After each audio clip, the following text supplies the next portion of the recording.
All right, let's dive into one of the most powerful and honestly kind of sneaky tools of influence out there, Law of 32, which is all about playing to people's fantasies.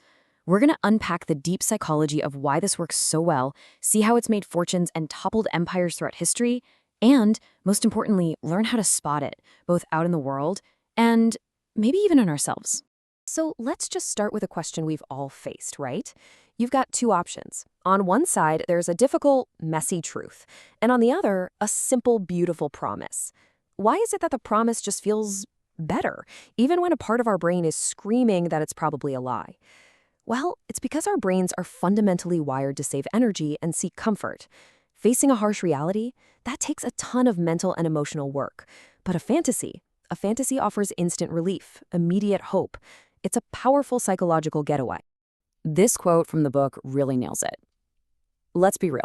For a lot of people, life is a grind. It's full of complicated problems, our own limitations, and the slow, plodding pace of actual hard work.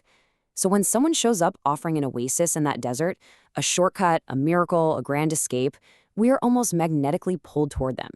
They aren't just selling you an idea. They're selling you relief from the blistering heat of your own reality. Okay, so here's our game plan for this explainer. First, we'll look at the unpleasant truth that makes us crave these fantasies in the first place. Then, we'll see how that oasis is so appealing. We'll get into a fantastic case study, The Alchemist of Venice, before we break down the steps to building the perfect dream. Then, we'll look at the serious danger of waking up. And finally, we'll see how this whole thing plays out in our world today. First things first, the unpleasant truth. You see, to really get why fantasy is so powerful, you have to understand the ground it grows in. And that ground, well, it's the often boring, difficult, and frustrating nature of just living day to day. I think most of us feel burdened by something, money stress, social pressures, or just that nagging boredom of the same old routine. This shared feeling creates this huge, collective desire for some kind of dramatic change, a sudden rescue from the ordinary. It's this widespread, unspoken feeling of being stuck that creates the perfect psychological vacuum for a grand fantasy to just rush right in and fill the void. And that's where the oasis comes in. The person who really masters this law, they know exactly how to frame their promise as the perfect cure for the misery of reality. They're not offering a tiny little improvement. They're offering you an entirely new world. And when you look at it side by side like this, it is just crystal clear. Look at the left column. Slow, hard work, patience. That's the reality of how most things get done. Now look at the right. Bam! Sudden transformation, effortless gain, a brand new adventure. The person selling you the fantasy isn't just selling you a product, they are selling you a shortcut that lets you leapfrog over every single hard part listed in that left column. So, what does this actually look like in the real world? To really see it in action, we've got to travel back to 16th century Venice and meet a mysterious guy who showed up with a promise so huge it hypnotized an entire city that was on the edge of a breakdown. Now, to get this, you have to picture the vibe in Venice at the time. This was a city that was basically haunted by how awesome it used to be. It was once the center of the universe for wealth and trade, but now its power was fading away. There was this deep, city-wide anxiety. They weren't just losing money, they felt like they were losing their soul. They were a city desperate for a miracle, totally primed for someone to come and save them. And right into this climate of fear and nostalgia walks a man who calls himself Bragadino. Now, he doesn't offer a practical plan. No, he offers pure, uncut fantasy, and it's perfectly designed to hit them right where they live. He claims he can literally make gold out of thin air. He wasn't just promising them money, he was promising to sell them back their own golden age. And here's the genius of his method. Bragadino didn't just talk about being rich, he performed it. He lived in a palace, threw these insane parties, and just radiated this aura of immense power, all of it on credit from people who believed him. He'd put on these little demonstrations, maybe make it look like he turned a little silver into gold, but he'd always promised that the real miracle, the big one to save Venice, was coming very, very soon. He kept the dream alive by always keeping it just out of reach. And this gets to a really critical piece of our psychology. The people of Venice, just like most of us, didn't want to hear that their problems were complicated and maybe partly their own fault. That's a hard pill to swallow. It is so much easier, so much more comforting to believe that some mysterious stranger has a magic key that will solve everything. Bragadino's fantasy wasn't just about gold. It was about giving an entire city permission to avoid looking in the mirror. Bragadino's story isn't just a fascinating piece of history. It's practically a how-to guide. So let's shift from his story to the actual mechanics and break down how a fantasy of this size is actually put together. So how do you build a fantasy like this? It really boils down to 4 key steps. First, you don't aim for one person.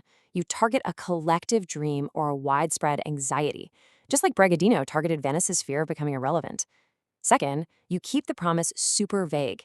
You see, details can be picked apart. A big, blurry vision lets people project all their own hopes onto it. Third, you have to live the fantasy yourself. Bragadino didn't just talk rich, he acted rich. And number 4, which is maybe the most important of all, you keep your distance. This idea of distance is absolutely crucial. You know what kills a fantasy? Familiarity. The second your followers get close enough to see the real you, the ordinary human, the magic is gone. The power is in the thing you can't quite touch, like that shimmering mirage on the horizon. As the book says, promise the moon. It's beautiful, everyone can see it, but no one can ever get close enough to find out it's just a big, cold rock. And trust me, Bragadino was not a one-off. History is packed with these characters. You had George Psalmanazar, who literally invented an entire civilization from a fake island called Formosa, complete with its own language, and he became a star in London. Or Oscar Hartzell, who got thousands of people to send him money for years to fight for a treasure that never existed. And Han von Meegeren, who didn't just fake old paintings, he sold the amazing fantasy that there were still lost masterpieces out there just waiting to be discovered. The dream was different each time, but the playbook was exactly the same. But, and there's always a but, right? Wielding a fantasy like this is like playing with dynamite. It gives you this intoxicating power, but it almost always ends with a day of reckoning. So now let's look at the inevitable and often violent collapse that happens when reality finally crashes the party. Let's go back to Bragadino for one last look. For a while, he was on top of the world in Venice. But that clock was always ticking. As people started demanding to see the gold, he skipped town and went to Bavaria, promising the same miracle. But the Duke of Bavaria, he wasn't as patient. He demanded results, now. The magic show was over. And when Bragadino, of course, couldn't make any gold, his fall was as fast and as brutal as his rise was magical. And this shows you the violent flip side of this law. The more intensely people fall in love with your fantasy, the more viciously they will turn on you when it falls apart. Because that love they had, it wasn't really for you. It was for the dream you were selling. And when you're exposed as a fraud, that love doesn't just fade away. It twists into pure, raw hatred. The feeling of being made a fool of is humiliating, and the crowd doesn't just want a refund, they want revenge. Okay, so this isn't just a history lesson about old-timey conmen. This law is maybe more powerful and more relevant today than it has ever been. Let's bring it into the 21st century and see where these same games are being played right now. I mean, just think about it for a second.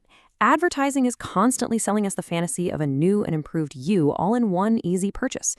Political campaigns sell simple, grand fixes for incredibly complex problems. The whole startup world is built on these huge visions of changing the entire world, usually long before they even have a working product.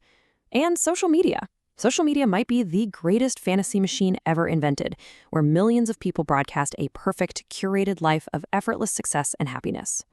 This quote from one of the most famous con artists in history just says it all, doesn't it? Truth is cold, it's often complicated, and it's not very comfortable. But a fantasy is an allurement. It's a story, a vision, a beautiful escape. And if you put a cold, hard fact up against a warm, comforting dream, the dream has a massive home field advantage. So we'll end this by turning the lens around on ourselves. You know, it's easy to look back and see how the people of Venice were fooled by Bragadino. It's a lot harder to see the fantasies that we buy into ourselves. Maybe it's a get-rich-quick idea, or the dream of a perfect relationship, or the belief that just one simple change will fix everything. What comforting lies might you be telling yourself? It's a tough question, but it's a really important one to ask, because recognizing the fantasy is always the first step to taking its power away.